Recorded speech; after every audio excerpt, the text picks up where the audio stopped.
סכנה כפולה הוא שמה של אחת העבודות המוקדמות, החדשניות והמקיפות ביותר בנושא התנסות היהודית הנשית בשואה. ג'ודי שיקגו החלה ליצור אותה בשנת 1985 כאחת מתוך העבודות שמרכיבות את יצירת הענק שלה, פרויקט שואה.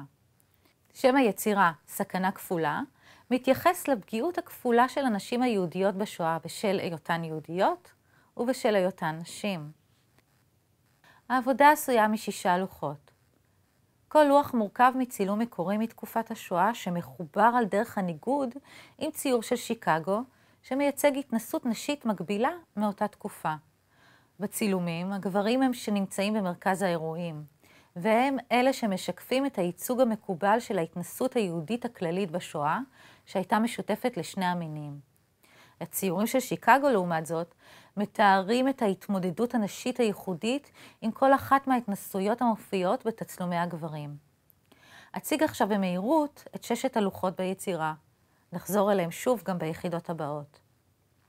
התצלום בלוח הראשון מציג את רדיפת היהודים ואת ההשפלה שלהם במרחב הציבורי.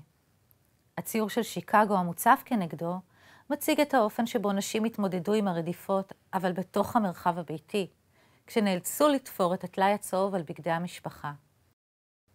התצלום בלוח השני מתאר עבודות כפייה של גברים במרחב הציבורי. יהודים בונים את חומת גטו ורשה. גם כאן, הציורים של שיקגו מתמקדים במרחב הפרטי שבו התקיימה עבודת הנשים, במטבח הביתי ובהתמודדות שלהן עם הרעב דרך הכנת מזון ודיבור על בישול. התצלום בלוח השלישי מציג קבוצה גדולה של גברים עירומים במחנה ריכוז, שעומדים בתור לסלקציה או לסאונה, המקום שבו נלקחו מהם כל חפציהם האישיים, שערם גולח, והם קיבלו חליפות פסים של אסירים. בתצלום נראה שכל גבר מתמודד עם הגורל לבדו. הציור של שיקגו המנוגד לו מציג נשים במצב דומה. גם הן עירומות, גם הן כלואות במחנה ריכוז, אבל הן מחבקות ומנחמות זו את זו.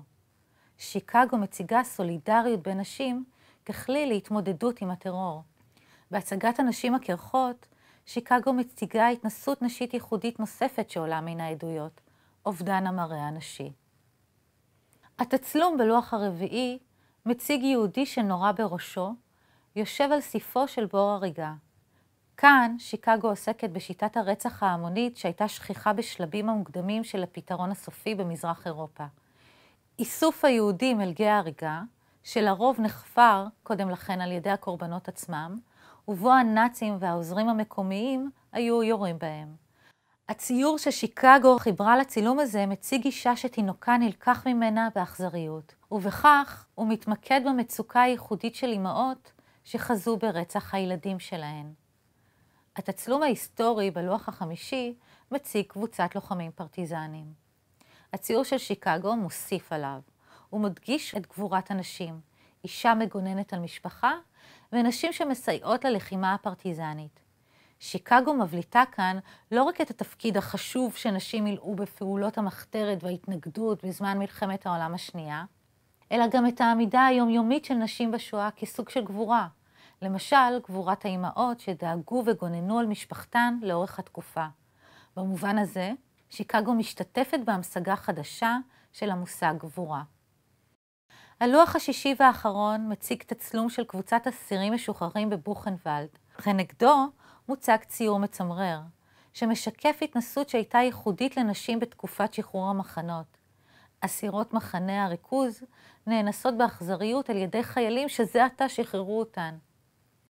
תחומי ההתנסות הנשית שסימנה שיקגו בסכנה כפולה ישמשו אותנו לניתוח הנושאים והתכנים שמופיעים ביצירות של אומניות עכשוויות.